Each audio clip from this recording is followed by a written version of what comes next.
Olá. Hoje a gente mergulha na carta de Paulo a Filemon. Sabe, é um daqueles textos bem curtinhos do Novo Testamento, quase pessoal mesmo. Sim, muito pessoal. A gente está usando aqui uns trechos de um estudo sobre ela e a ideia é explorar o que ela diz sobre reconciliação, sobre transformação. Exato. Para dar um contexto rápido, Paulo está preso, isso lá por 60 depois de Cristo, mais ou menos, e escreve para Filemon. Ele era um líder cristão importante lá em Colossos, um cara com posses, e o assunto é Onésimo. Pois é, e Onésimo era escravo de Filemon e tinha fugido. Isso, no Império Romano, era gravíssimo. Sério mesmo? Muito sério, as leis eram super rígidas. Um escravo que fugia podia, assim, enfrentar punições severas, até pena de morte, viu? Nossa. Só que aí acontece uma coisa. Onésimo cruza o caminho de Paulo, lá na prisão mesmo, e acaba se convertendo ao cristianismo. E isso, claro, muda tudo. Essa virada é o ponto central, né? O estudo que a gente viu foca muito nisso, na transformação do Onésimo. Paulo até faz um jogo de palavras. O nome Onésimo quer dizer útil. Interessante isso. Aí Paulo diz que Onésimo, que antes, por ter fugido, talvez fosse visto como inútil, agora se tornou útil. Mas útil de um jeito novo, né? Útil para Filemon e para o próprio Paulo. Só que a utilidade agora é outra.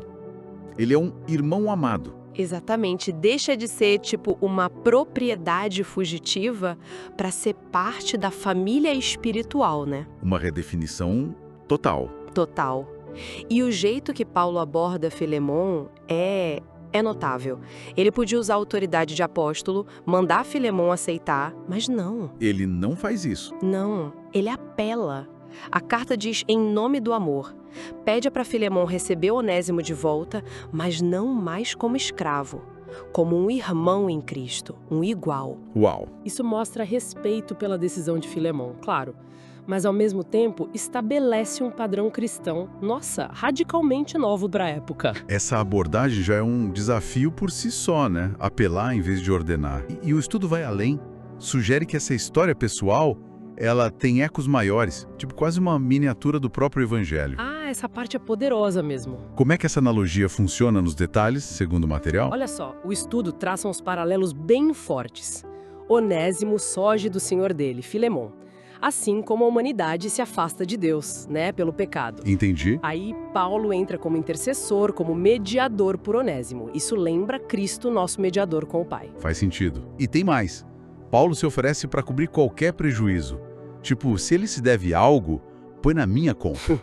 Isso espelha Cristo pagando a nossa dívida, sabe? Nossa, sim. E por meio dessa mediação toda, a reconciliação entre Onésimo e Filemon vira possível, assim como a nossa com Deus através de Cristo.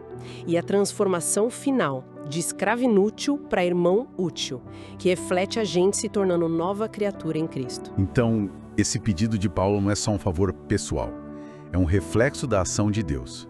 Isso devia chacoalhar as estruturas sociais romanas, onde a diferença entre escravo e livre era absoluta. Com certeza. O Evangelho ele desafia a escravidão não com um decreto explícito na carta, mas transformando a relação na base. Elevando o escravo à condição de irmão. Isso. Um igual na comunidade de fé. É uma revolução silenciosa, mas com implicações gigantescas. E os temas continuam super atuais, Perdão, reconciliação, restaurar relacionamentos, superar barreiras sociais. Totalmente. A carta desafia a gente a olhar para as nossas relações com essa lente do Evangelho. E o estudo traz um ponto prático. A conversão não anula a necessidade de acertar as contas do passado, sabe? Interessante.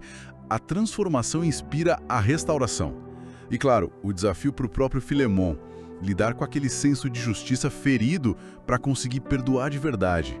E tem também aquela ideia da providência divina que o estudo menciona, A fuga do Onésimo, o encontro improvável com Paulo justo na prisão. Sim. Não é visto como coincidência, mas como Deus agindo ali nos bastidores, guiando tudo para um fim de redenção, de restauração. Exato. Sugere que mesmo em situações complicadas, com erros, fugas, pode ter um propósito maior de Deus ali, trabalhando para a salvação, para a reconciliação. Uma situação que podia ser trágica vira oportunidade para a graça agir. Então, resumindo, é uma carta minúscula, pouco mais de 300 palavras no grego original, Mas, nossa, com uma densidade. Impressionante. Fala do poder transformador da fé, da graça, do perdão e de uma fraternidade que ignora as barreiras que a sociedade cria. É isso. E, para deixar uma última reflexão, o estudo aponta algo curioso. A gente não sabe o final da história pela carta. Ela termina meio em silêncio sobre a resposta de Filemon. Verdade, não diz o que ele fez. Pois é.